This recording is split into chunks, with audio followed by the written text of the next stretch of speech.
नमस्कार मित्रांनो, तुमचं स्वागत आहे आठवणी गावच्या यूट्यूब चॅनलमध्ये। तर आज आम्ही चाललेलो बाळूमामांच्या दर्शनासाठी।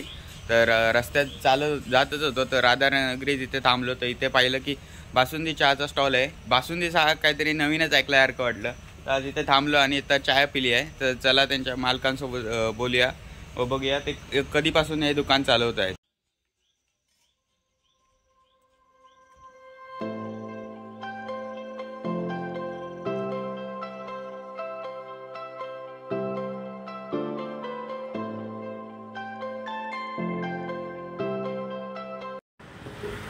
नमस्कार दादा, तर तुम्ही हे दुकान कधीपासून चालवत आहे? आता माझा आजचा 12वा दिवस चालू आहे। मी दुकान चालू करून 12 दिवस चालू झाले। म्हणजे आता हे नवीनच दुकान चालवत आहे? नवीन काहीतरी भागात नवीन काहीतरी आणायचं म्हणून बासुंदी चहा भागात नवीन म्हणून बासुंदी चहा चालू केलं। तर मग तुम्हाला कशा प्रकारे इथे रिस्पॉन्स मिळतो? आपल्या रिस्पॉन्स म्हणजे आपण आपल्या चहा पिल्याला की माणूस परत आपल्या चहाच्या बोर्डवर लिहिलं एकदा प्याल तर पुन्हा याल। तर तसंच चहा पिला तर तुम्हाला स्वतःहून तुमच्या मनातच होते की बाबा चहाची तलब आपली भागत नाही। एक कस्टमर असा आहे की एकदा चहा पिला की तो 3 वेळा त्याच कपातून 3 वेळा चहा मागतो, अशी आपल्या चहाची क्वालिटी आहे। हो, मी देखील आता नुकतीच चहा पिली, मला देखील पुन्हा प्यावीशी वाटते ही चहा। तर त्याने दादा खूपच चांगली चहा आहे आणि ती चहा पिण्यासाठी रात्रीचे 11:30-12 वाजले तरी देखील इथे अजून चहा पिण्यासाठी गर्दी तुम्ही पाहू शकता। इथे गर्दी आहेच चहा पिण्यासाठी दादा।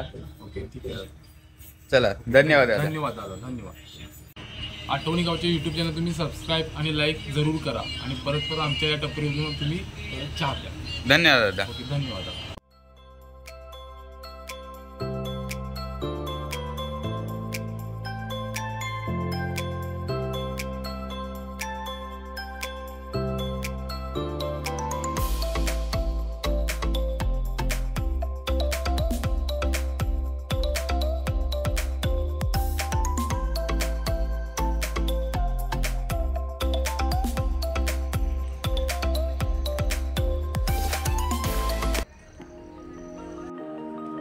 तर तिथून चहा पिल्यानंतर आम्ही लगेचच पोचलो आदमापुरात बाळूमामांच्या मंदिराच्या इथे आणि आता आम्ही दर्शन घेण्यासाठी लाईनीत लागण्यासाठी जात आहोत। तुम्ही पाठीमागे जी गर्दी पाहता ती लाईन आहे। तर आता आम्ही 3ऱ्या मजल्यावर जाणार आहे आणि तिथूनच रांगेला सुरुवात होणार आहे आणि तिथून 3 मजले उतरल्यानंतर मग आपल्याला दर्शनाला जायला मिळेल।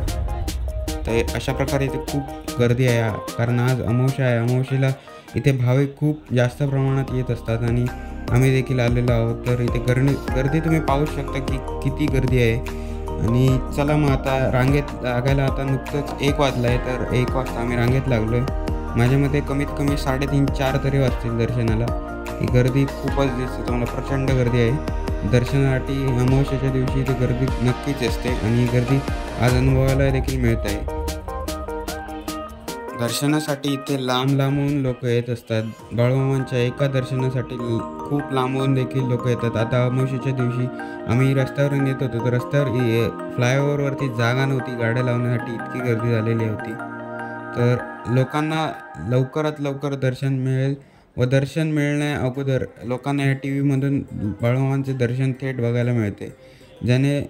ज्या लोकांना शक्य होत नाही त्या लोक इथून देखील पाहू शकतात आणि इथून देखील त्यांना दर्शन होते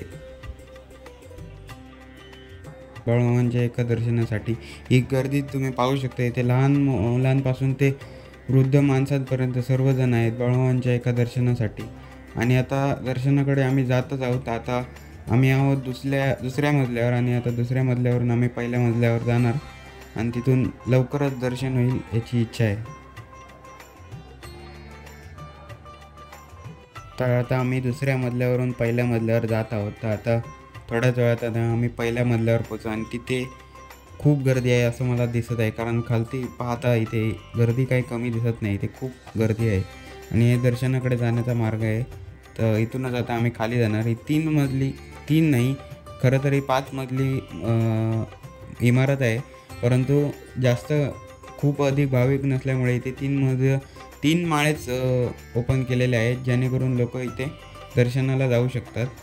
आणि आता इथून आम्ही लवकरच बाहेर पडल्यावरती इथून आता सरळ जे मंदिर आहे समोर, त्या मंदिरात बाळूमामांचं दर्शन मिळणार आहे। तिथे रेकॉर्डिंग करण्यास मनाई आहे, म्हणून तिथे काही करू शकत नाही.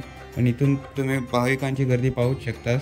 आणि आता थोड्याच वेळात म्हणजे किमान 5 वाजता काकड आरतीला सुरुवात होणार आहे. तर काकड आरतीसाठी इथे लोक बघा कशाप्रकारे झोपलेली आहेत आणि ती आता थोड्याच वेळात उठतील आणि थोड्याच वेळात काकड आरतीला देखील सुरुवात होईल.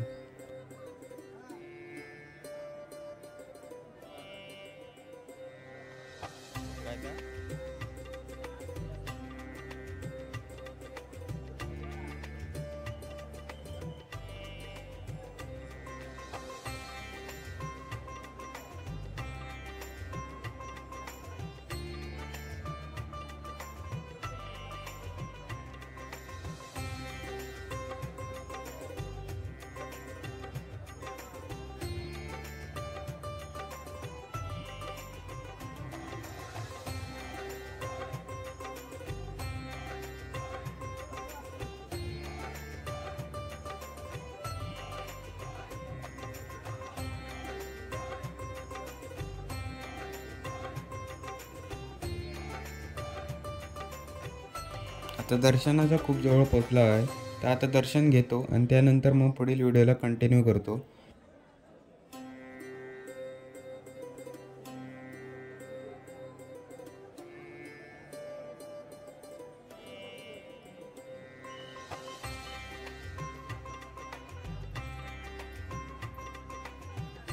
तर आता इथे दर्शन घेऊन झालेलं आहे. तर आता दर्शन घेऊन झाल्यानंतर मी बाहेर आलो. तर बाहेर आलो तर इथे पाहतो की खूप अशा वेगवेगळ्या प्रकारची दुकानं आहेत. जशी खेळण्यांची दुकाने, काही वस्तूंची दुकाने, बाळूमामांचे फोटो वगैरे अशा काही काही ज्या वस्तू असतात, जे जत्रेमध्ये जसं असते तसे इथे लोकांनी दुकाने लावलेली आहेत. आणि अशा प्रकारे काही लोकांचे पोट देखील पाळले जाते, ज्याने बाळूमामांचे दर्शन घेण्याचे सुखही मिळते व या लोकांना देखील मदत होते.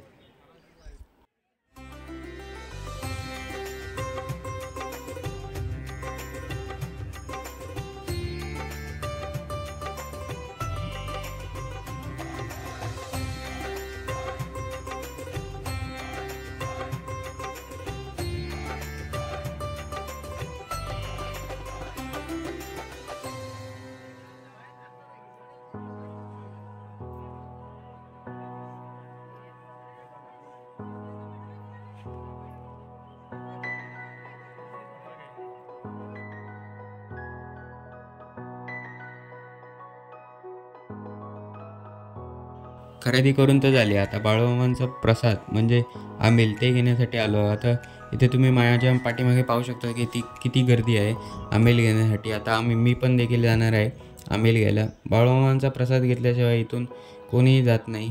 तर आता इथे पहा की गेल्या वेळेस इथे असं काही नव्हतं, पण यावेळेस हे तयार केलेलं आहे, ज्यामध्ये हे मोठे मोठे कढाई आहेत, त्यामध्ये आंबील तयार केले जाते व पाईपाच्या व नळाच्या साहाय्याने ते घेता येते.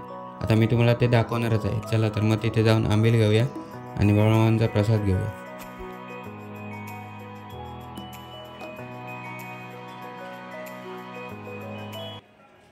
तर इथे तुम्ही पाहू शकता की किती मोठी कढई आहे व त्याच्यात त्याला पाईप लावून इथे लोक नळाच्या साहाय्याने आपल्या बोटलीत किंवा जे काही ग्लास आहेत त्यामध्ये आंबील हे द्रव स्वरूपात असतं.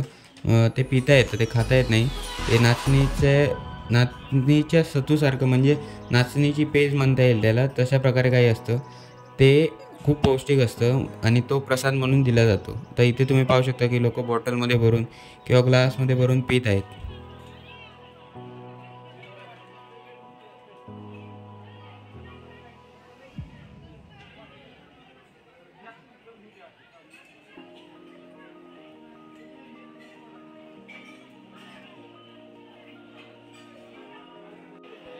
बाळूमामांचा प्रसाद घेऊन झाला व इथे सर्वकडे फिरून देखील झाले. आता 5 वाजले आहेत. 5 वाजल्यावरती काकड आरती सुरू होते. तर काकड आरतीसाठी आलो.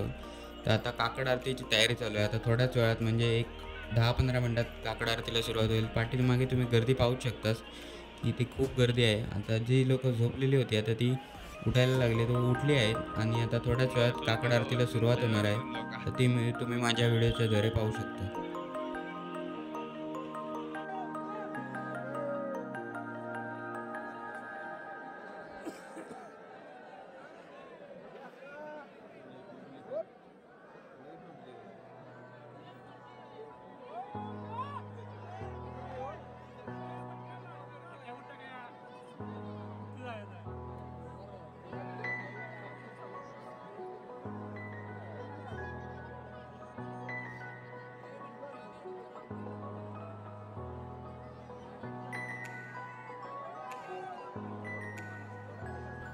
तर आता इथे काकड आरती पूर्ण आली.